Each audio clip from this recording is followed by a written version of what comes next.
আজকের ঐতিহাসিক বিশাল তাফসীরুল কোরআন মাহফিল লোকারণ্য বিশাল এলাকা কানায় কানায় ভর্তি। যারা আজকের এই মাহফিল থেকে দূরে আছেন, বাড়িঘরে অবস্থান করছেন, এখন রাস্তাঘাটে ঘুরছেন, বাজারে অবস্থান করছেন, আমি বিনাদেরকে অনুরোধ করব অতি দ্রুত আল কোরআনের সান্নিধ্যে এসে, কোরআনের এই বাগানে এসে দুনিয়া আখিরাতের কামিয়াবি হাসিল করার জন্য আহ্বান করছি। এক্ষুনি আমাদের সম্মানিত মেহমান আলোচনা পেশ করবেন। আমরা ধন্যবাদ জানাই তাকিয়াপাড়া যুব সমাজকে।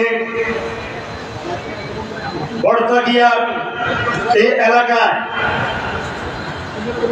যিনাকে সচক্ষে দেখার জন্য তাকিয়াপাড়া যুব সমাজ এই আয়োজন করেছে, ব্যবস্থা করেছে, যে ব্যক্তিত্বকে আমরা এর আগে মিডিয়াতে দেখতাম, মোবাইলে দেখতাম, আজকে আমরা সেই দেশ বরেণ্য আন্তর্জাতিক স্কলার ইসলামী চিন্তাবিদ মাওলানাকে আমরা আজকে সশরীরে সচক্ষে দেখার সেই সৌভাগ্য আমাদের হয়েছে। আমরা সকলে বলি আলহামদুলিল্লাহ। আল্লাহ সুবহানাহু ওয়া তাআলা তাকিয়াপাড়া যুব সমাজের এই মহতী উদ্যোগকে, আয়োজনকে আল্লাহ কবুল করেন, সবাই বলি আমিন। আল্লাহ তাআলা এলাকাবাসী সহ সবাইকে আল্লাহ তাআলা ফয়েজ এবং বরকত দিয়া জাযায়ে খায়ের দিয়ে আল্লাহ তাআলা ধন্য করে দেন, সবাই বলি আমিন। আল্লাহ তাআলা এই আয়োজনকে উসিলা করে এই এলাকাকে কোরআনের জন্য, দ্বীনের জন্য আল্লাহ তাআলা কবুল করেন, সবাই বলি আমিন। আলহামদুলিল্লাহ। সম্মানিত সমাবেশ, সম্মানিত উপস্থিতি, যারা শুনছেন, এক্ষুনি আমাদের সকলের উদ্দেশ্যে তাকিয়াপাড়া যুব সমাজ কর্তৃক আয়োজিত অধ্যকার ৯তম তাফসীরুল কোরআন মাহফিলের আলোচনা পেশ করার জন্য সনির্বন্ধ অনুরোধ করছি। আজকের মাহফিলের প্রধান আকর্ষণ যিনি বিশ্ববিখ্যাত বিদ্যাপীঠ সুদূর মিশরের আল আজহার বিশ্ববিদ্যালয় থেকে স্কলারশিপ অর্জন করে বাংলাদেশের আনাচে কানাচে এবং সারা বিশ্বব্যাপী দ্বীনের দাওয়াত দিয়ে আসছেন। তাফসীরুল কোরআন মাহফিল, সিরাতুন নবী মাহফিল, দাওয়াত দ্বীনের দায়িত্ব আঞ্জাম দিয়ে এসেছেন। আজকে বড়তাকিয়ার মাটিতে এসে বড়তাকিয়ার মাটিকে এবং মানুষকে ধন্য করেছেন। আমাদের সেই কাঙ্ক্ষিত আমন্ত্রিত প্রধান মেহমান, আন্তর্জাতিক খ্যাতি সম্পন্ন স্কলারশিপ, বিশিষ্ট ইসলামী চিন্তাবিদ, অনর্বর্ষী বক্তা, সুমধুর কণ্ঠস্বর, হযরতুল আল্লাম আলহাজ হযরত মাওলানা সাদিকুর রহমান আল আজহারি সাহেব, হযরত মাওলানা সাদিকুর রহমান আল আজহারি সাহেবকে উনার মূল্যবান আলোচনা পেশ করার জন্য তাকিয়াপাড়া যুব সমাজ এবং আজকের মাহফিলের পক্ষ থেকে বিনীতভাবে অনুরোধ করছি। السلام عليكم ورحمة الله وبركاته.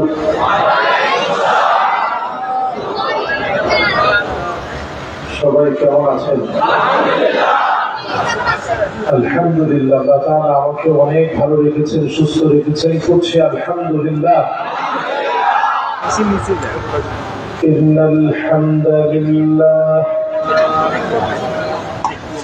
حمدا يليق بجلاله وكماله سبحانه وتعالى له الحمد في الأولى والآخرة وهو على كل شيء قدير اللهم إنا نشهدك ونشهد ملائكتك وحملة عرشك وجميع خلقك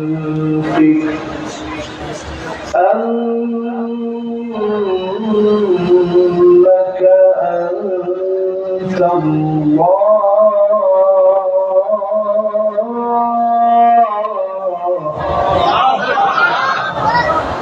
لا إله إلا أنت فهو الواحد الأحد الفرد الصمد الذي لم يلد ولم يولد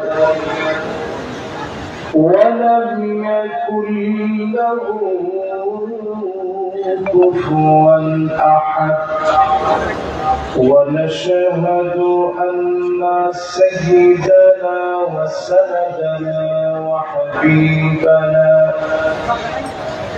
وحبيب ربنا وطبيب قلوبنا محمد صلى الله عليه وعلى آله وأصحابه وبارك وسلم الذي أرسله بالحق بشيرا ونذيرا وداعيا إلى الله بإذنه وسراجا منيرا فقد قال الله تعالى في كلامه المجيد وفي فرقانه الحميد أعوذ بالله من الشيطان الرجيم بسم الله الرحمن الرحيم إن الشيطان لكم عدو فاتخذوه عدوا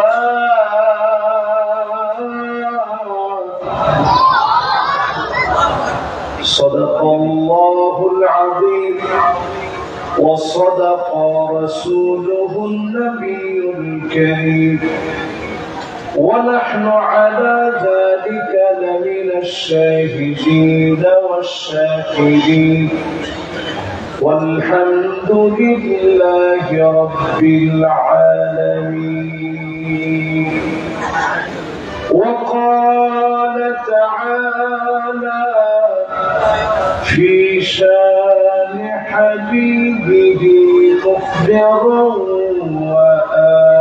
وآمرا إن الله وملائكته يصلون على النبي يا أيها الذين آمنوا صلوا عليه وسلموا تسليما اللهم صل على محمد وعلى آل محمد كما صليت على إبراهيم وعلى آل إبراهيم إنك حميد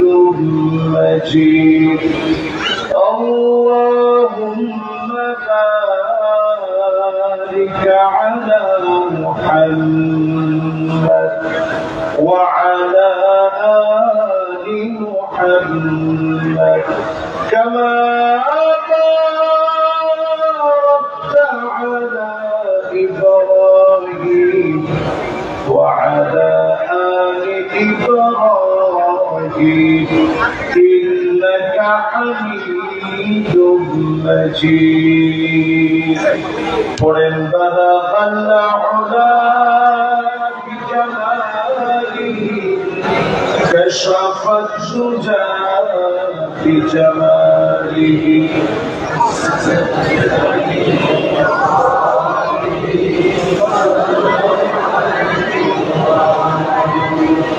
در في شان तेरी बदरों को दुनिया कर दिया दिल को रोशन कर दिया आँखों को बीना कर दिया बदल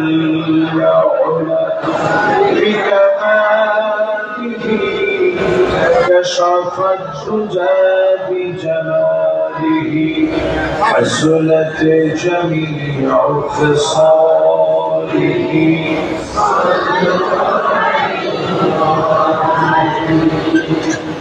اگر نہ ہوتی یہ پھول کہ بلبل کا ترنم بھی نہ ہو چمن دہار میں کلیوں کا تبسم بھی نہ ہو بلغ العلا بکمالہ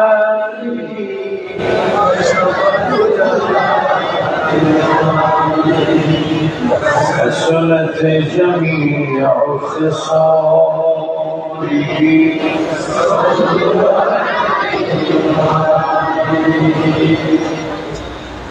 তাকিয়াপাড়া যুব সমাজের উদ্যোগে আয়োজিত নবমতম তাফসীরুল কোরআন মাহফিল মুবারক মুতাবারক আজকের এই মাহফিলে সম্মানিত সভাপতি মুহতারামি ওয়া মুকাররামি জনাব মাজহারুল ইসলাম সাহেব আজকের এই মুবারক মাহফিলের সম্মানিত আলোচক যিনি আলোচনা করেছেন এতক্ষণ ধরে সারগর্ভ আলোচনা রেখেছেন হযরতুল আল্লাহ মাওলানা আবুল কাসিম সাহেব দামাত বারাকাতুহুল আলিয়া মুহাদ্দিস ফেনী হুসাইনিয়া মাদ্রাসা ফেনী লালপুর আমরা মুহতারামের জন্য দোয়া করছি আল্লাহ যেন ওনাকে দ্বীনের জন্য কাবিলিয়তের সাথে কবুল আর মঞ্জুর করেন পড়েন আমিন। আজকের এই মুবারক মাহফিলে কথা বলেছেন মাওলানা নিজামউদ্দিন আনসারী হাফিজাহুল্লাহ ওয়া রাআহ খতিব বাগেরহাট কেন্দ্রীয় জামে মসজিদ। ওনার জন্য আমরা দিন থেকে দোয়া করি আল্লাহ যেন ওনাকেও দ্বীনের জন্য কাবিলিয়তের সাথে কবুল আর মঞ্জুর করেন পড়েন আমিন। আলোচনা রেখেছেন হাফেজ মাওলানা গোলাম মুস্তাফা হাফিজাহুল্লাহ ওয়া রাআহ। ওনাকে আল্লাহ রাব্বুল আলামিন দ্বীনের জন্য কবুল আর মঞ্জুর করেন পড়েন আমিন। উপবিষ্ট হয়েছেন হাযরাত উলামায়ে কেরাম ফুদালায়ে আযম যতজন মাদ্রাসার তালিবুল ইলম আজকের এই মাহফিলকে আলোকিত করেছে আসাতিজা ইজামদের সম্মানী মাহফিল সৌন্দর্য মণ্ডিত হয়েছে। এই মুবারক আয়োজনে যুবকদের আগ্রহ এবং উদ্দীপনার মধ্য দিয়ে এই মাহফিলটা আজকের এই কেন্দ্রবিন্দুতে রূপান্তরিত হয়েছে। মুরব্বিয়ানে আযমদের সহযোগিতায় এই মাহফিলটা আলোকিত হয়েছে। যতজন আজকে এই মাহফিলে আসছেন, মাইকের আওয়াজ যে পর্যন্ত যাচ্ছে, পর্দার আড়ালে শ্রবণরতা মা এবং বোনেরা যারা আমাদের কথাগুলো শুনছেন, সকলকে জানাচ্ছি উহাইয়িকুম বিতাহিয়াতিল ইসলাম, আসসালামু আলাইকুম ওয়া রাহমাতুল্লাহি ওয়া বারাকাতুহু।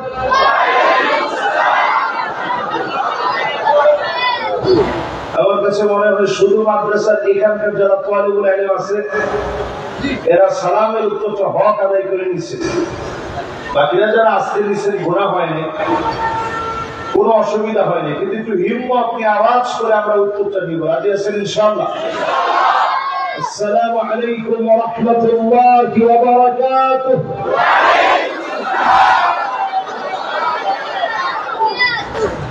যে মহান মালিক দয়া করে মায়া করে আজকে এই মাহফিলে আমাদেরকে এনে বসিয়ে দিলেন, মগিয়ান গরিয়ান রাজাদিরাজ আল্লাহ সুবহানাহু ওয়া তাআলার আলী শান দরবারে নবশিরে অবনত চিত্তে সকল গুজারি আদায় করি, সকলে মিলে পড়ি কালিমাতুশ শুকর আলহামদুলিল্লাহ।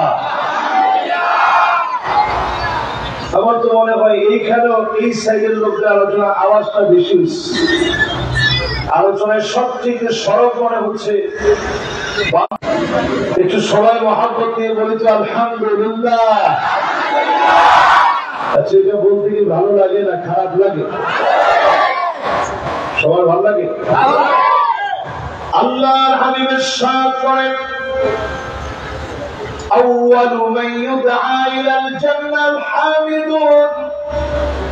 আল্লাহর জান্নাতের ভিতরে প্রথম কাতারের জন্য সেদিন আল্লাহ ডাকবেন প্রশংসাকারীদেরকে ডেকে ডেকে, যিনি জান্নাতের প্রথম কাতারটা দিয়ে দিবেন তিনি কে? এবার পিছনের লোকেরা বাকি থেকে না, সবাই মিলে বলেন তো আলহামদুলিল্লাহ।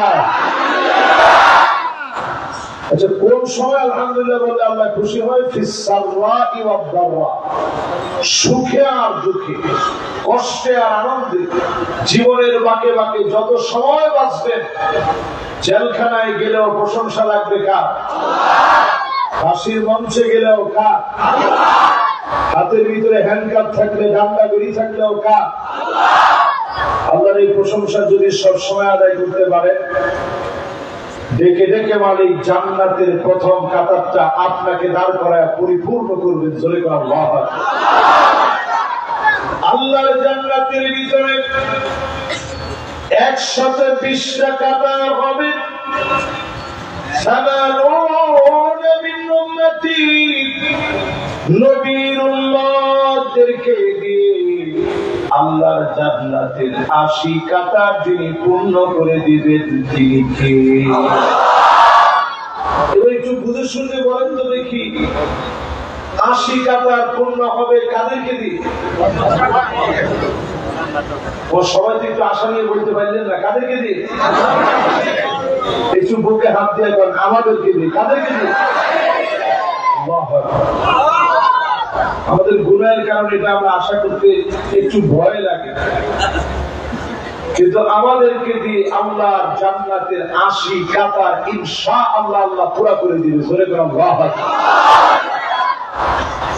وأربعون من سائر الأمم, অন্য সব নবীর উম্মতদেরকে দিয়ে এই পৃথিবীতে লাখের উপরে নবী এসেছে, সব নবীর উম্মতদেরকে দিয়ে 1,40,000 নবী আম্বিয়া আলাইহিমুস সালামের উম্মতদেরকে দিয়ে আল্লাহ জান্নাতে 40 কাতার পূর্ণ হবে। আমার নবীর উম্মত দিয়ে 80 কাতার যিনি পূর্ণ করে দিবেন তিনি কে? তাহলে আমরা খুশি না বেজার? সুখে দুঃখে প্রশংসা কার? আওয়াজ করে চিৎকার করে কার? আজকে যে আয়াতে কারিমা তেলাওয়াত করেছি সূরা ফাতিরের 6 নং আয়াতে কারিমা, এই 6 নং আয়াতে কারিমার ব্যাখ্যাটা যদি প্রশংসা সহ এখান থেকে নিয়ে যেতে পারেন, সওয়াব কেমন? সওয়াব হলো খায়রুল লাকা মিন আন তুসাল্লিয়া আলফ রাকাত, 1000 রাকাত নামাজ পড়লে যেমন সওয়াব হবে, এর চাইতে বেশি সওয়াব বান্দার আমলনামায় মালিক দিয়ে দিবে। সবাই আমরা খুশি আছি না বেজা? মাহফিলে যারা বসলাম 50% সময় কারা বাড়ি চলে যাবেন, হাত উঠে দেখা। এই জন্য 54 বছরে আঙুল দশা এরকম। এতক্ষণ অস্ট্রেলিয়া 50% সময় কে কে চলে যাবেন বেশি না করেছে।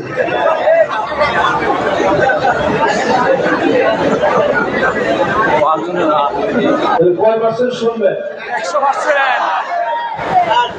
গত বছর আসতে পারি না, আর এই বছর আসছি এমন একটা সময়। আমি সবে কয়েকদিন আগে মরক্কো, দুবাই এবং ওমরা করে দেশে আসছি। ঘুমের শিডিউলটা এখনো আমার সাথে ম্যাচ করে না, ঘুমটা খুব কম হচ্ছে, খুবই কষ্ট করে আজকে মাহফিলে আসছি। আল্লাহ যেন এই কষ্টটা একটু পোষায় দেয়, করে না? আমি এই যে এতগুলা ভাই বসছেন, আমাদের প্রত্যেকটা চাহনিতে দোয়া আছে যে হুজুরের কথাগুলো সুন্দর হোক, সাউন্ডটা সুন্দর হোক, আমাদের হৃদয়ের ভিতরে কথাগুলো গেঁথে যাক। যদি আজকের এই মাহফিল থেকে একটা নতুন কথা নিয়ে বাড়ি যেতে পারে, 1000 রাকাত নামাজ পড়লে যেমন সওয়াব হবে, এর চেয়ে বেশি সওয়াব বান্দার আমলনামায় আমরা দিয়ে দিব। এইরকম মাহফিল আপনারা কত বছর শুনবেন? 100%। 60-70 নয়, 80% পর্যন্ত শুনে কাকে বাড়ি যাবে, হাত উঠে দেখা। এই দেখছেন, এখনো বলছি অধিকাংশ লোকই আপনার হাত উঠেছে। এই হচ্ছে আমাদের বাঙালিদের, আর কোনো দোষ নেই, দোষ একটাই,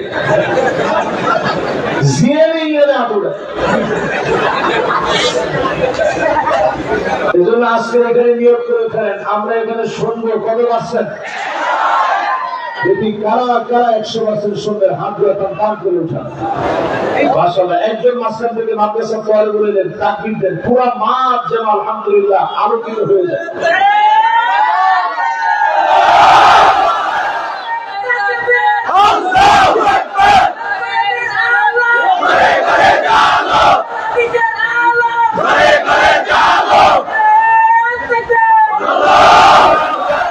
মাশাআল্লাহ, কোনটা দিছে দেখি। মাশাআল্লাহ, বসেন বাজার, বসেন।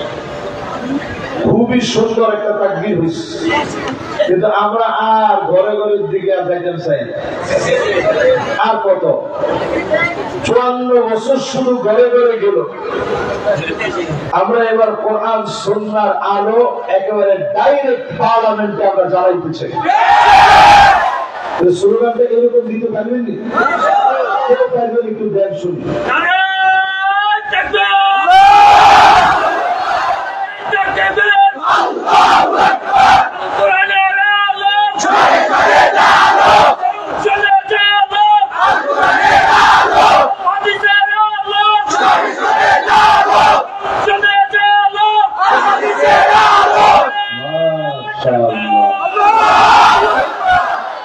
আমার মনে হয় আজকে যে আয়াতে কারিমা তেলাওয়াত করছি, শয়তানের একটা কাজ হচ্ছে এখানে এসে আস্তে আপনাদেরকে একটু ঝিমুনি দেয়। এরকম কোন ঝিমুনি এখানে আসেনি।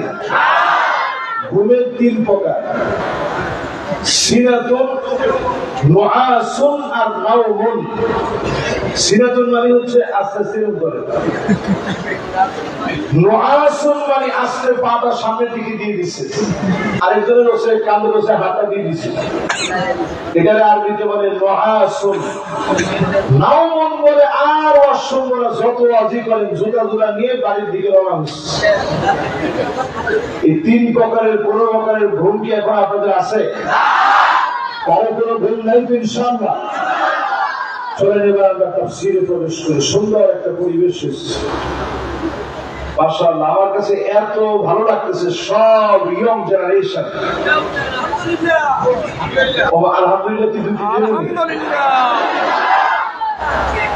ইয়ং জেনারেশনের এত সুন্দর করে প্রশংসা করলেন, 2-3 দিন ধরে আলহামদুলিল্লাহ। সবাই মিলে বলেন আলহামদুলিল্লাহ। এবার চলেন সরাসরি তাফসীরে প্রবেশ করি। ইন্নাশ শাইতানা লাকুম আদুউন ফাত্তাখিযুহু আদুওয়া। আল্লাহ বলেন নিশ্চয়ই শয়তান তোমাদের জন্য শত্রু। শয়তান শত্রু বানায় নাও। আল্লাহ অর্ডার করলেন শয়তানের শত্রু বানাও। জমিনের ভিতরে মিনাল জিন্নাতি ওয়ান নাস, মানুষদের ভিতরে এমন কিছু মানুষ আছে যারা নিজেরা কুমন্ত্রণা দেয়। জিন যেমন কুমন্ত্রণা দেয়, শয়তান যেমন কুমন্ত্রণা দেয়, মানুষের মাঝে এমন কিছু মানুষ আছে যারা কুমন্ত্রণা দিবে। এই মানুষগুলোকে চিহ্নিত করে এদের কাছ থেকে যদি আপনি নিজের বাঁচায় চলতে পারেন, আমাদের পৃথিবীতে অবশ্যই যিনি মুসলমানদেরকে বিজয়ী বানাবেন তিনি কে? এই পয়েন্টটা এখন আপনাদের সামনে নিয়ে আসতে চাই। খুব সন্নিকটে অচিরেই মুসলমানদের বিজয় আসতেছে। শয়তানের সব রণ কৌশল গুলো ব্যর্থ হয়ে যাচ্ছে। যত মুসলমানের পিঠটা দেওয়ালে ঠেকে গেছে, হাহাকার আর মুসলমানের কান্নার আওয়াজ যত বেড়ে গেছে, বুঝে নেবেন তত বেশি যার সাহায্য সন্নিকটে চলে আসছে তিনি কে? বাংলাদেশের দিকে তাকায় দেখেন মুসলমান 16টা বছর এমন অবস্থা ছিল, কত ঘরের ভিতরে স্বামী যেতে পারে নাই, সন্তানটাকে বুকে জড়ায় আদর করতে পারে নাই। কতজন বিভিন্ন বাড়ির ছাদের মধ্যে ঘুমিয়েছে,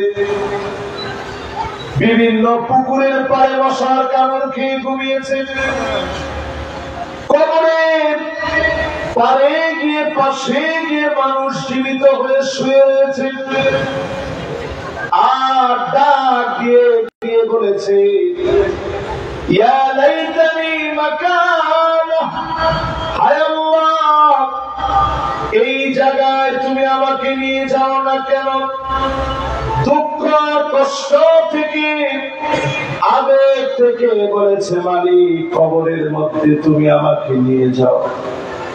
দুনিয়ার জীবনে আর থাকতে চাই না। জুলুম নির্যাতন যখন এমন হয়েছে, জালেমদেরকে সমূলে মূলোৎপাটন করে নতুন সূর্যোদয় যিনি দিয়েছেন তিনি কে? এই নতুন সূর্যোদয়কে আগামী বিজয় বানাতে 9টা পদক্ষেপ আমাদের আজকে থেকে নেওয়া লাগবে। জোরে কোন কয়টা? সবাই বলেন কয়টা? আমি যে এখানে বসে বসে আইসা দেখলাম, এই 9টা পদক্ষেপ যদি আজকে এখান থেকে আপনাদেরকে বুঝাই দিতে পারি, আমার ছোট ছোট তালেবুল ইলম সহ এটা মাদ্রাসার একটা ফুটন্ত গোলাপ ফুলের বাগান। আমার সম্মানিত প্রিন্সিপাল মোহতামিম সাহেবের সাথে আমার কথা হলো, এখানে 1700 মতো ছাত্র না? মাশাআল্লাহ, আমার মনে আছে। দেখেন ছোট্ট এই বাগানটার ভিতরে 1700 তালেবুল ইলম। এক একটা তালেবুল ইলম আল্লাহর কাছে এত দামি। وَإِنَّ الْمَلَائِكَةَ لَتَضَعُ أَجْنِحَتَهَا لِطَالِبِ الْعِلْمِ। এক একটা ছাত্রের জন্য আল্লাহ পাক ফেরেশতা নিযুক্ত করে দিয়েছে ডানা বিছায় রাখার জন্য। আল্লাহু আকবার। এরকম একটা ফুটন্ত বাগানে আজকে 8টি পদক্ষেপের কথা আপনাদের সকলকে নিয়ে আমি শেয়ার করতে চাই। জোরে বলেন কয়টা? 9টা না 8টা। কয়টা? 8টা পদক্ষেপ। 1 নাম্বার ঈমান আস-সাদিক, নির্বেজাল ঈমান রাখবে। কোন বিজয় আল্লাহ পাক মুনাফিকদেরকে দেয় না। নির্বেজাল ঈমান নিয়ে আজকে যদি হাজিরা দিতে পারে, অবশ্যই যিনি ইসলামপন্থীদেরকে বিজয়ী বানায় দিবেন তিনি কে? নির্বেজাল ঈমান মানে কি? মান ক্বালা লা ইলাহা ইল্লাল্লাহ খালিসান মিন কলবিহি, মন থেকে কালেমা পড়বে, কালেমার বিজয়ের জন্য কাজ করবে। আজ বাংলাদেশের দিকে তাকায় দেখে 95% মুসলমানের দেশ। নতুন করে এখন বলা হয় 91% মুসলমানের দেশ। আমরা ছোটকালে শুনছিলাম 95% মুসলমান, এখন শুনি 91% মুসলমান। তাহলে বাকিগুলো গেল কই? মুসলমানের হিস্ট্রিতে এমন কোন রেকর্ড নেই কোন ভূখণ্ডে মুসলমান ঢুকেছে, সংখ্যা কমছে, এরকম কোন রেকর্ড পৃথিবীর ইতিহাসে নাই। যেখানে মুসলমান ঢুকছে ওইখানে মুসলমান শুধু বাঁচছে। জোরে করা আল্লাহু আকবার। আমাদের দেশে কি সুন্দর পরিসংখ্যান দাঁড় করিয়েছে রাম আর বাপ মিলে। তারা আমাদেরকে বোঝাই দিচ্ছে যে মুসলমান, এখন মুসলমানদের সংখ্যা 91%। কিছুদিন পরে শুনবেন 80%, এরপরে আস্তে আস্তে আরেকটু কমায় দিবে। এরপরে বলবে যে এই তো এত সংখ্যক অমুসলিম দেশে আছে, কাজেই তাদের রীতিনীতি মুসলমানরা মেনে নেয়। আপনারা তো নাউজুবিল্লাহ এখন আসতে দিচ্ছেন। এর সপক্ষে আপনারা যুক্তি নেন। উজবেকিস্তান আমাদের বাংলাদেশের মতো দেশ না, ইমাম বুখারীর দেশ উজবেকিস্তান। বুরহানুদ্দিন মারগানানি হেদায়া কিতাব যারা পড়েছেন নিশ্চয়ই আপনার নাম শুনছেন। ওনার দেশ উজবেকিস্তান। আকীদা নিয়ে যারা কথা বলেন, ইমাম মাতুরিদির দেশ উজবেকিস্তান। এরপরে যদি এরকম আমি নাম বলতে থাকি, ইবনে সিনার দেশ উজবেকিস্তান। এরপরে যদি নাম বলতে থাকি, ইমাম শাসির দেশ উজবেকিস্তান। এরকম অসংখ্য আলেম থাকার পরেও 100% মুসলমানের দেশ হওয়ার পরেও জালেমরা শাসন করতে করতে এমন অবস্থা হয়েছিল, কোরআন পর্যন্ত মাটির উপরে রাখতে পারে নাই, মাটির নিচে চাপা দিয়ে রাখছে। জোরে করে নাউজুবিল্লাহ। এই জন্য প্রিয় ভাইরা আমার, ঈমানুস সাদিক, নির্বেজাল ঈমান লাগবে। প্রয়োজনে ফাঁসির মঞ্চে যাব, কিন্তু কালেমাকে আমরা বিজয় করে ছাড়বো, এমন দৃঢ়পত্র হওয়া লাগবে। ঠিক কিনা বলেন?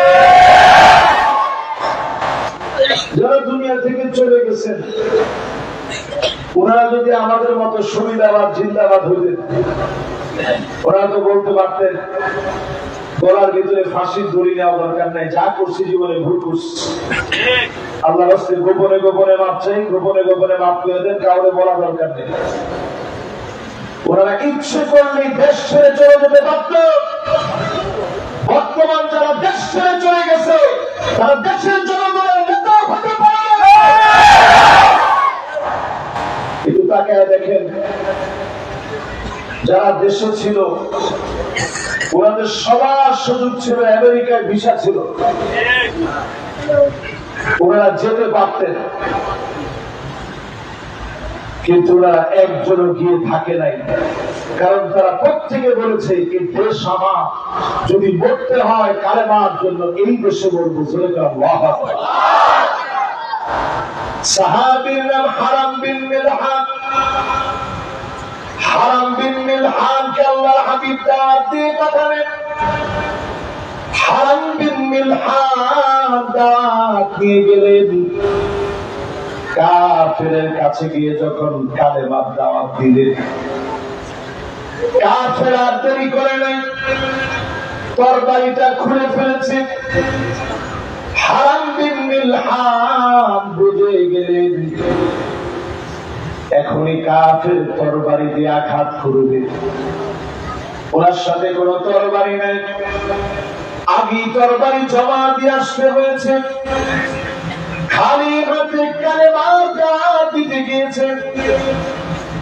হারাম বিন মিলহান দাঁত যখন দিয়েছেন, কাফের তরবারি বের করে ফেলেছেন, মাথার মাঝ বরাবর আঘাত করেছে, দর দর করে রক্ত গুলা ঝরা শুরু হয়ে গেছে। আর দেরি নাই, রক্তগুলোর ভিতরে হাত দিয়ে হারাম বিন মিলহান বলতেছে, ফুস্তু রাব্বিল কাবা, ও কাবার মালিক আপনি সাক্ষী হয়ে যান, আমি বিজয় হয়ে গেলাম। কোরআন হাদিসের দাওয়াত দিতে এসে, কালেমার দাওয়াত দিতে এসে রক্তাক্ত হয়ে গেলাম। আশা করি যিনি মাফ করে বিজয়ী বানায় দিবেন তিনি কে?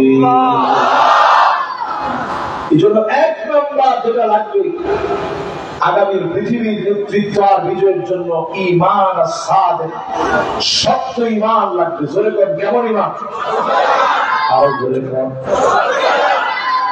এখন আপনার ঈমান যদি এমন হয় সেই ঈমান মূর্তির কাছে গিয়ে নড়বড় হয়ে যায়, ঠিক তো এখন 3-4 জনে কর, সবাই মিলে কর, আমার ঈমান এমন নড়বড় ঈমান হবে না, সেই ঈমানকে মুক্তির সঙ্গে লড়ে যাবে। এবার ঈমান আল্লাহ ঈমান সাদিক হতে পারে না। আপনি যদি মূর্তির সামনে আপনাকে যেতেই হয়, আপনি সেখানে গিয়ে বলবেন, আপনাদের খাবার কেনার যদি কোনো শর্ট পড়ে, আপনাদের মধ্যে যদি কেউ দরিদ্র থাকেন, কেউ যদি অভাবী থাকেন, ক্ষুধার্ত থাকেন, অসুস্থ থাকেন, চিকিৎসার জন্য মুসলমানদেরকে বলবেন, আমার ধর্ম এমন ধর্ম যে ধর্ম বলে আপনার চিকিৎসা করায় দিলেও সওয়াব হবে। বলেন আল্লাহ।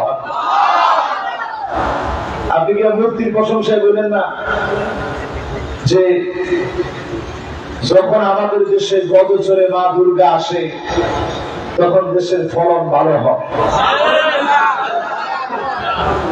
ঠিক কিনা বলেন? তাহলে এক নাম্বার বিজয়ের জন্য যেটা দরকার সেটার নাম ঈমান।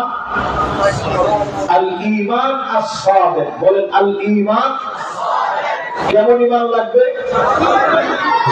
কেমন ঈমান লাগবে? এবার আসেন প্রিয় ভাইরা, দ্বিতীয় নম্বরে। কষ্ট নিয়ে আমি বলি, আল্লাহ জানে, বেশিক্ষণ না, মাশাআল্লাহ। এই তো 10টা 27 বাজে, আর ধরেন বেশি থেকে বেশি আধা ঘন্টা একটু আমরা করে কষ্ট দিব আর কি, না কি আরো কখন শুনবে? আরো 3 ঘন্টা। হ্যাঁ, এরকম শত্রু যদি 5-6 জন থাকে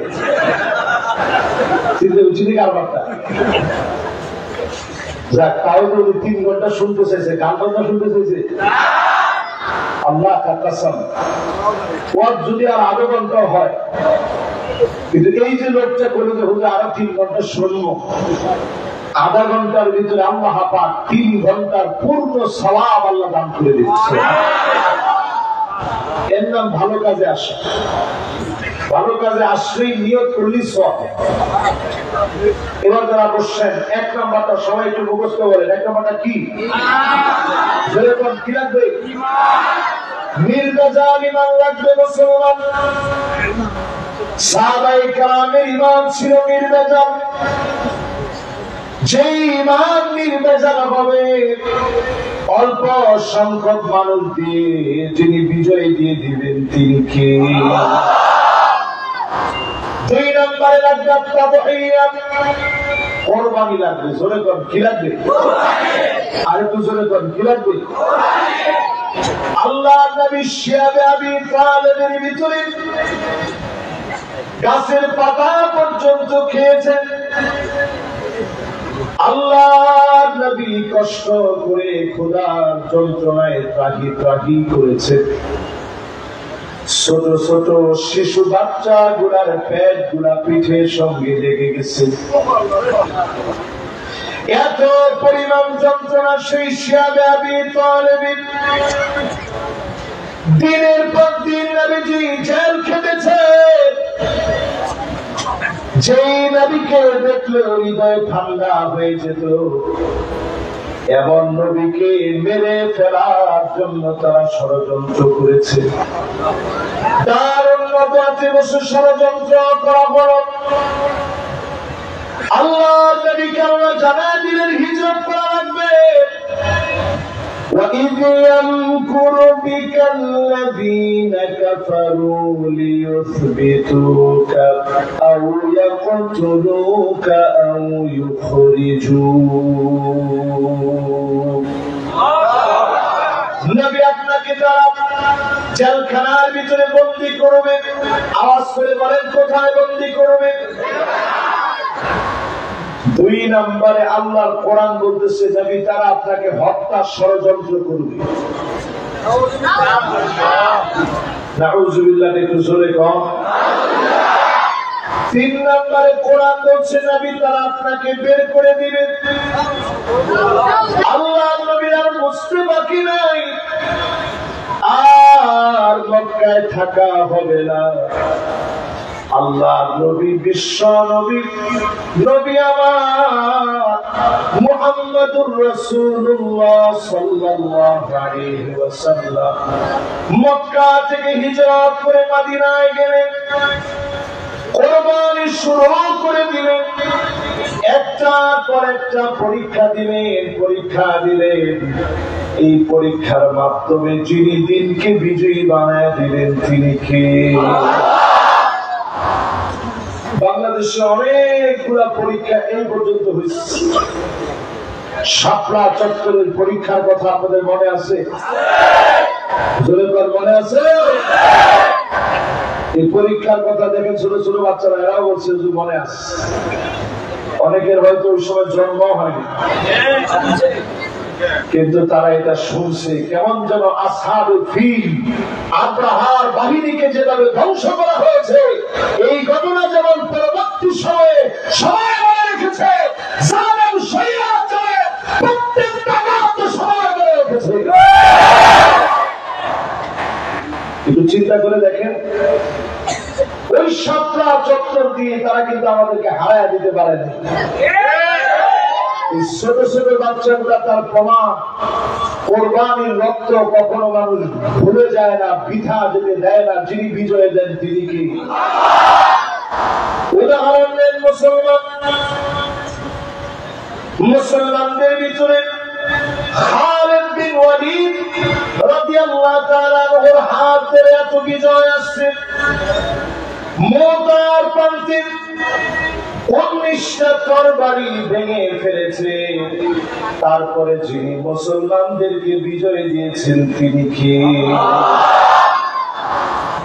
পরীক্ষিত সেই সময় পড়া শক্তিকে মুসলমান হারায় দিচ্ছে। ছোট্ট একটা ছুরি দিয়ে তারপরে খালিদ বিন ওয়ালিদকে এইভাবে ঘুরাইছে আর মাস। কোরবানি কথা বলে, যিনি বিজয় দান করেন তিনি কে? ওই যুদ্ধে রাসূলুল্লাহ সাল্লাল্লাহু আলাইহি ওয়াসাল্লামের পালক পুত্র যায়েদ রাদিয়াল্লাহু তাআলা আনহু পালক পুত্র হওয়ার পরে ওই যুদ্ধের মধ্যে শহীদ হয়েছে। জাফর আত-তাইয়ার শহীদ হয়েছে। আব্দুল্লাহ বিন রাওয়াহা শহীদ হয়ে গেছে। নবীজির এত আপন লোকরা শহীদ হয়ে গেছে। একজন শহীদ হয়ে কোরবানি যখন দিয়েছে, রক্ত যখন জমিনে পড়েছে, আরেকজনের হাত কাঁপে নাই, মুখ দিয়া পর্যন্ত, দাঁত দিয়া পর্যন্ত জাফর আত-তাইয়ারের হাতগুলো কেটে গেছে। দাঁত দিয়া কালেমার জান্নাতকে আটকায় রেখেছে। এই জন্য জান্নাতে পাখা দিয়া যিনি উড়ায় দিয়েছেন তিনি কে?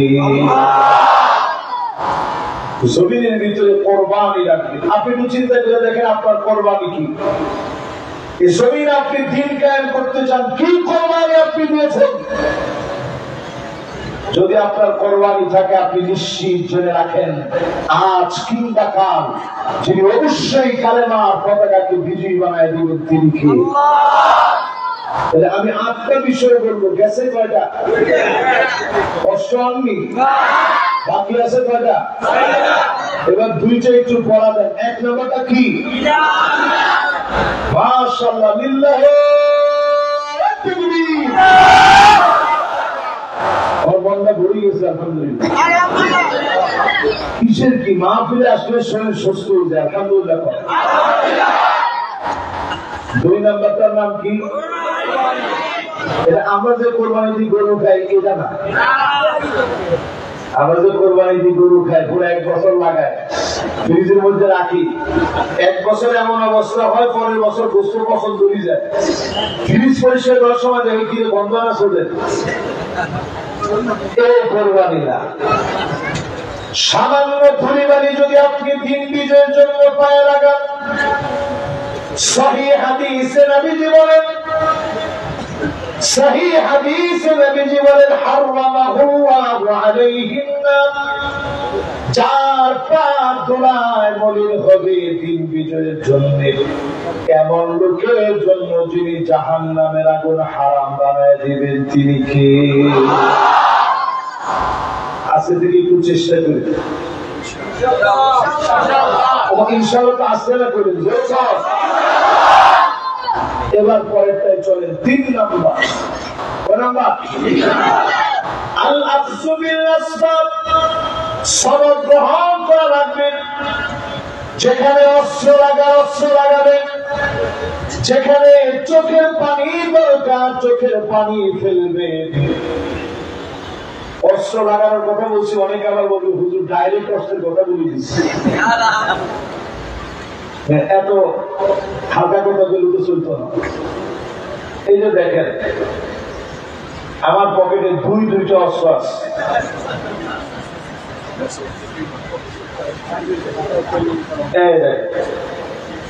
এটা কি? জোরে কর কি? এটা সিলাহুল মুমিন, মুমিনের অন্যতম অস্ত্র। এটা সিলাহুল মুমিন, ওজুর পানি মুমিনের অস্ত্র। মুমিনের আরেকটা অস্ত্রের নাম মিসওয়াক। জোরে কর কি? আরো জোরে কর কি? মাশাআল্লাহ। এবার সবাই একটু আমার সাথে সাথে বলেন, মিসওয়াকটা কি? সবাই কর, মিসওয়াকটা কি? এরকম আরো অনেক অস্ত্র হতে পারে, দুনিয়াবি জাগতিক অনেক অস্ত্র হতে পারে। এই অস্ত্রগুলাকে বলে আখযু বিল আসবাব। যখন প্রয়োজন হবে আপনি অস্ত্রে সুসজ্জিত হওয়ার, রাষ্ট্রীয় ভাবে দায়িত্ব নিয়ে সুসজ্জিত হবেন, কাফেরের বিরুদ্ধে লড়ার জন্য সুসজ্জিত হবেন। ওই মুসলমানদেরকে যিনি বিজয় বানায় দিবেন, তিনি কে? আপনি দেখেন ফিলিস্তিনে এখন যুদ্ধবিরতি চলতেছে, কিন্তু পুরাপুরি যুদ্ধ শেষ হয়ে যায় না। আপনি লিখে রাখেন, কিছুদিনের ভিতরে আবার তারা হামলা শুরু করবে, তারা আমাদেরকে ছেড়ে দিবে, কারণ আমরাও তাদেরকে ছাড়বো না। রাসূলুল্লাহ বলেছেন এমন সময় আসবে ফায়াকুলুল হাজার ওয়ারাই ইহুদি, একটা পাথর পর্যন্ত বলবে আমার পিছনে ইহুদি আছে। এই মুহূর্তে তার বাচ্চা এই মুহূর্তে তার কথা বলবে, একটা ভূমিকম্প পর্যন্ত বলবে। এই জমিনের কত নিকৃষ্ট নরদল হচ্ছে ইহুদিরা। আমাদের দেশের শহীদুল আলম, তাকে আমার মহব্বতের সবটুকুর আমার ভাইয়ের জন্য। আমি চিন্তা করতেছি একজন জার্নালিস্ট, একজন সাংবাদিক, কলামিস্ট, মানবাধিকার কর্মী হয়ে যে কাজটা আমাদের করা দরকার ছিল, ভাই এই কাজটা করছেন। উনি বাংলাদেশে আজ ফিরে আসছেন। সবাই এয়ারপোর্ট থেকে কিভাবে ওনার আগে আনতে গেছে, দেখেন কোরবানির কি দাম। তো সেই ভাইটা আজকে তার একটা বক্তব্য শুনতেছিলাম, সে বলতেছে ইহুদিরা হচ্ছে সবচেয়ে বড় চোর। আমার যে ডলার গুলা ছিল একেবারে অ্যাডভান্স করা ডলার গুলো সে চুরি করে নিয়ে গেছে। এরপরে বলছে আপনাদের যা যা সাথে আছে সব এই বক্সের ভিতরে রাখেন। বক্সের ভিতরে রাখছি, কারো কোনো জিনিস ফিরায় দেয় না। সে লোকটা বলতেছে এরা হচ্ছে চোর। আর আখতু বিল আসবাব বলতে গিয়ে সেখানে গেছি এই জন্যে আগামী পৃথিবী অস্ত্র শস্ত্রে মুসলমান যতদূর সুসজ্জিত হোক না কেন, এমন সময় আসবে তখন পর্যন্ত বলবে ইহুদি লুকিয়ে আছে,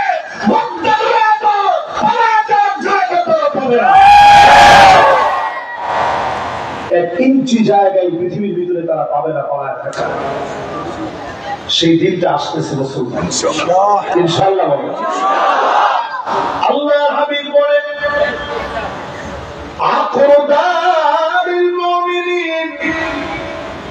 মুমিনদের চিরস্থায়ী বাড়ি হচ্ছে ফিলিস্তিন, মুমিনদের চিরস্থায়ী বাড়ি হচ্ছে সিরিয়া, লেবানন, জর্ডান। এই জায়গাগুলো শান্তির জায়গা হবে। মুমিনদেরকে এই ভূমির ভিতরে যিনি শান্তিতে রাখবেন তিনি কে? অথচ এখন তাকায় দেখেন তাদের ঘরে খাবার নেই। এই পৃথিবীর ভিতরে 2 কোটি মুসলমান আজকের রাত্রিতে মার খাচ্ছে। আজকে রাতে 2 কোটি মুসলমান। গুগলে সার্চ করে আজকে বাড়ি দিকে দেখবেন 2 কোটি মুসলমান আজকে রাত্রিতে মার খাচ্ছে। আপনি আমি নামাজই পড়ি না। 20 কোটি মুসলমানের ঘরের মধ্যে খাবার নাই, শরণার্থী হয়ে গেছে, মাথার উপরে ছাদ নেই। 20 কোটি মুসলমানের মাথার উপরে ছাদ নেই। আমি অনেক শরণার্থী ক্যাম্পে গিয়েছি। আল্লাহর কসম করে বলি, সেইখানে মুসলমানদের দৃশ্য দেখা পরে আমার কাছে মনে হয়েছে আল্লাহ যদি বাংলাদেশের মুসলমানদেরকে এক বেলা খাবারের জন্য জবাব দেয়, এক বেলা খাবারের জন্য যদি মালিক জবাব নেয়, এক বেলা খাবারের জবাব দেওয়ার মতো তৌফিক কারো হবে না। পেট পিঠের সঙ্গে লেগে গেছে, চোখ গোড়া বের হয়ে যাচ্ছে, ক্ষুধার যন্ত্রণায় মুসলমান এত কষ্ট পাচ্ছে। 3 দিন আগে ভিডিও দেখলাম, ছোট্ট একটা ছেলে তার বোনকে ছোট্ট মানুষ কাঁধের মধ্যে নিতে পারে না, তারপরেও নিয়ে দৌড়াচ্ছে, আল্লাহকে ডাক দিয়ে বলতেছে ইয়া আল্লাহ। শুনে আমার ভিতরটা কেঁপে উঠছে।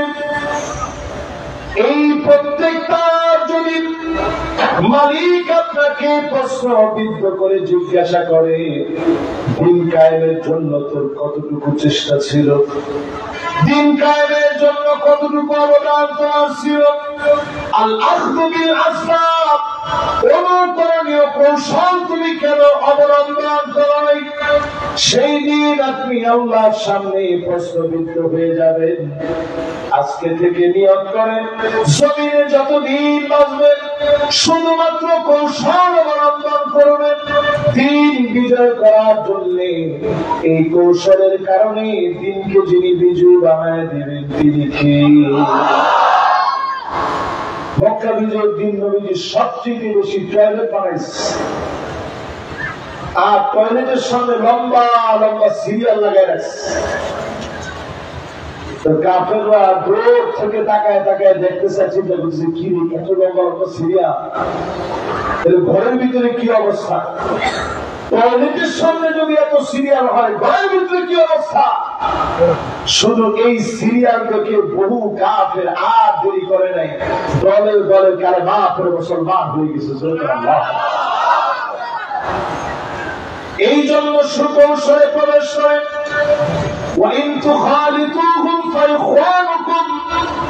মানুষকে আপনি ভাই বানায় নেন। যেই লোকটা আপনার দুশমন ছিল, পুলিশের হাতে আপনাকে ধরায় দিয়েছে, তারে দাঁত দিয়ে ভাই বানায় নেন। কোরআন বলছে যদি তোমরা মিশতে পারো, পরস্পর যিনি ভাই বানায় দিবেন তিনি কে? নাম্বারে জানি আছেন জোরে কোন কয় নাম্বার এই তিনটে একটু আগে শুনি মুখস্থ হয়েছে কিনা এক নাম্বার কি মাশাআল্লাহ ওর ভাই মুখস্থ হয়ে গেছে এক নাম্বার কি দুই নাম্বার কি মাশাআল্লাহ তিন নাম্বার কি কৌশল সোজা বাংলায় কর তিন নাম্বার কি তবে কৌশল করতে গিয়ে হিন্দুদের পূজার মধ্যে গিয়ে আপনি কোনোভাবে মূর্তির সামনে মাথা নত করতে পারবেন না কোনোভাবেই আপনি মূর্তির সামনে শ্রদ্ধা জানানোর মধ্য দিয়ে কৌশল অবলম্বন করতে পারবেন না এই কৌশলকে আল্লাহ পাক সম্পূর্ণরূপে হারাম করে দিয়েছেন ঠিক কিনা বলে তিন নাম্বার শেষ এবার চার নাম্বার আপনারা আমার সাথে আছেন ইনশাআল্লাহ এই কথাগুলোকে আপনারা সহজে বুঝতেছেন তো ইনশাআল্লাহ যেটা না বুঝবেন দাঁড়াই যাবেন সাথে সাথে হুজুর এটা বুঝলেন না ঠিক আছে তো একজন দাঁড়াইছে মুরব্বী কোনটা বুঝেন না কম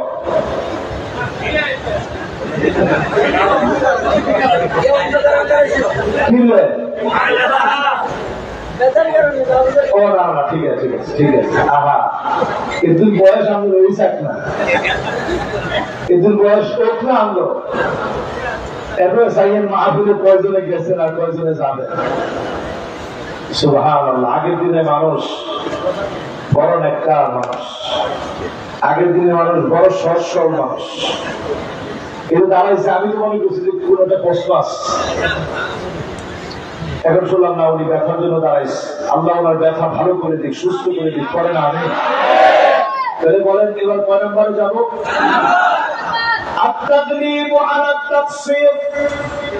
ইবাদতের ক্ষেত্রে আগ্রহ হওয়া লাগবে 4 নম্বরে ইবাদতে আগ্রহ হওয়া লাগবে 5 তারিখে আগে তাহাজ্জুদের সময় কাঁদতেন আর বলতেন আল্লাহ জুলুমের অবসান কি হবে না জালেমের পতন কি দেখব না তাহাজ্জুদের নামাজের সময় কাঁদতেন আর এখন যদি কান্না করে যায় যে সূর্যোদয় আপনি আশা করেছেন এই সূর্যোদয় যিনি মেঘের আভা দিয়ে ঢেকে দিবেন তিনি কে মেঘে ঢাকা পড়ে যাবে সূর্যোদয় আপনি যেভাবে চাচ্ছেন হবে না সূর্যোদয় যদি হতে হয় আমাদের প্রিয় আল্লামা যেমন বলে গেছিলেন এর শুনে সাদিক হওয়া সম্ভব আল্লাহ তাআলা সেটাকে কেমন যেন কবুল করতে আল্লাহ তাআলা অনেক পয়সা সম্মিলিত মোকাবেলার মাধ্যমে সূরা সাদিক আল্লাহ তাআলা উদিত করেছেন এরপর সূর্যটা উঠতে গিয়ে উঠতেছে এখন যদি আগের মতো আল্লাহরে ডাকে তবেই যিনি বিজয় দিবেন তিনি কে বদরের প্রান্তে যুদ্ধ হবে কিছুক্ষণ পরে সারা রাত ধরে নবীজি চলে গেলেন মসজিদে আরিশে বদর প্রান্তের খানিকটা সামনে যাদের যাওয়ার সুযোগ হবে দেখে আসবেন ওই মসজিদে আরিশের ভিতরে নবীজি আবার সিজদার ভিতরে পড়ে পড়ে কাঁদলেন আল্লাহকে দেখে দেখে বারবার বলতেছিলেন ইয়া হাইয়ু ইয়া কাইয়ুম হযরত আলী বলেন আল্লাহর নবীর কান্নার আওয়াজ আমার কানে এসেছে আমার কাছে মনে হচ্ছিল আজিজুল কাজিজুল মিরজাম ফুটন্ত পানি টকবক করে ফুটলে যেভাবে টকবক করে হয় নবীজির ভিতর থেকে এইভাবে কান্নার আওয়াজ হচ্ছে আমি নবীজির সামনে কানটা নিয়ে গেলাম নবীজির জবানের সামনে কানটা নিয়ে গেলাম আমি আলী শুনি জবানের সামনে নেওয়ার পরে নবীজি আর অন্য কোনো কিছু বলে কান্দে না, কান্দে আর আল্লাহকে বলে ইয়া হাইয়্যু ইয়া কাইয়্যুম। হযরত আলী বলেন আমার বুঝে চলে আসলো এই দোয়া পড়েও চাইলে যিনি ফিরায় দেন না তিনি কি? এটাকে আরবিতে বলে আত-তাগলিব আলা তাকসীর। যখন আপনি সুন্দর একটা সময় পাবেন, লম্বা সময় নিয়ে সিজদা দিবেন, লম্বা সময় নিয়ে কোরআন পড়বেন, ইবাদতের মান আরো বেশি সুন্দর বানায় দিবেন, অবশ্যই যিনি এর কারণে বিজয় দিয়ে দিবেন তিনি কে?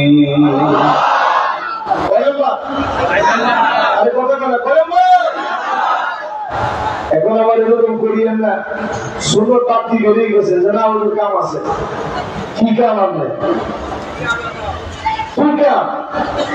কাম এখন আপনি সুন্নাত আদায় করেন, আপনার কাজ এই নামাজ দিয়ে আপনি প্রতিষ্ঠা করেন। আপনি দেখবেন রণাঙ্গনে মানুষের মাঝে কথা বলে যা করবেন আদর্শ প্রচারের কারণে এর চেয়ে বেশি কাজ হবে। ঠিক কিনা বলেন? জনসমাবেশ তো সবাই করতেছে, কিন্তু এখন ইসলাম পন্থীদের দিকে সবার একটা জোর পড়ে গেছে। কথা বলেন সেটা কেন আসছে? কারণ সবাই বলতেছে ইসলাম পন্থীরা নামাজ পড়ে, এরা এভাবে বন্দী মানার চেষ্টা করে। আর সবার ভিতরে একটা কিউরিসিটি, যেই কথার উপর দিয়ে আল্লাহ বিজয় দিয়েছে। ছোট ছোট বাচ্চারা বলেছে উই ওয়ান্ট জাস্টিস, আমরা আর ইনজাস্টিস চাই না, আমরা ন্যায় ইনসাফ আদালতের বিচার চাই। এই তো আমার সাথে সাথে বলেন তো দেখি, ন্যায় ইনসাফের বিচার কি কোরআন হাদিস ছাড়া সম্ভব? 54 বছরে বাংলাদেশে অনেক বিচার আছে, আপনারা দেখছেন। ন্যায় ইনসাফের বিচার যদি দেখতে চান, একটা বার অন্তত আপনারা সবাই মিলে কোরআন সুন্নাহর পথকে আপনারা বেছে নেন। ঠিক কিনা বলেন? আমি কিন্তু এখানে কারো কথা বলিনি, মনে কষ্ট নিয়ে না, নিলে করতুন নিলেন, কিন্তু কথা পরিষ্কার ভাবে জেনে নেন, দুনিয়ার ভিতরে শাসন আসবে 5টা। আমার বীরসহায় ভাষী, না আমার বীরসহায় ভাষী 5টা আঙ্গুল আল্লাহর দিকে উঠায় দিয়ে বলেন এই পৃথিবীতে শাসন আসবে কয়টা? দেখি কে কে উঠেছে, কে কি উঠেন। অনেকে চিন্তা করছে সব রেডি করে রাখছি, আমি কি করব? 5টা শাসন, শাসন আমরা। এবার আগুন করে নামা ওরে শাসন, একটা একটা করে মিলাই দেখেন আসছে কিনা সেগুলো। আপনার মনে কষ্ট মানবি না, আমি কিন্তু কষ্ট দেওয়ালে একটা কথাই বলি না। 1 নম্বর শাসন আসবে, আল্লাহর হাবিব বলেন ফীকুম আন-নবুওয়াত মাশা আল্লাহ আন তাকুন। নবুয়তের শাসন এই জমিনে আসবে, নবীরা জমিনের মধ্যে শাসন করবে। আমার নবীকে যে আল্লাহ শেষ করলেন, খাতামুন নবীর নবী, সমস্ত নবীদের শেষ নবী, যেই নবীর কাঁধের ভিতরে কাফিরদের হাজারাত কবুতরের ডিমের মতো অক্ষত নবুয়তের সিলমোহর ছিল। আমার নবী শেষ নবী, আমার নবীর পরে কোনো নবী আসবে না, কোন রাসূল আসবে না। একটা মুহূর্তের জন্য কেউ দাবি করতে পারবে না আমার নবীর শাসনেই দুনিয়া আসবে। আমার নবীর শাসনের মধ্যে দিয়ে নবুয়তের শাসন শেষ। শাসন কয়টা? সবাই কয়টা? 5টার মধ্যে প্রথমটা নবুয়তের শাসন। পৃথিবীতে আর আসবে না। 2 নম্বরে নবীজি বলেন, 2 নম্বর শাসন হবে খিলাফা আলা মিনহাজিন নবুওয়াত। খুলাফায়ে রাশিদিন এই জমিনকে শাসন করবে 32 বছর 6 মাস ধরে। নবীজি সাহাবায়ে কেরামের ভিতরে আবু বকর, ওমর, ওসমান, আলী, হাসান রাদিয়াল্লাহু তাআলা আনহু পর্যন্ত 32 বছর 6 মাস ধরে শাসন চলল। এরপরে যিনি শাসনকে উঠে নিলেন তিনি কে? এক নাম্বার নবুয়তের শাসন, এরপরে শাসনের নাম খেলাফতের শাসন। 3 নাম্বার শাসন জমিনের ভিতরে রাজতন্ত্র আসবে, রাজার ছেলে রাজা হবে। এই শাসন জমিনের ভিতরে চলেছে একদিন 2 দিন না, 1000 বছর ধরে। এরপরে যিনি উঠে আনিয়েছেন তিনি কে?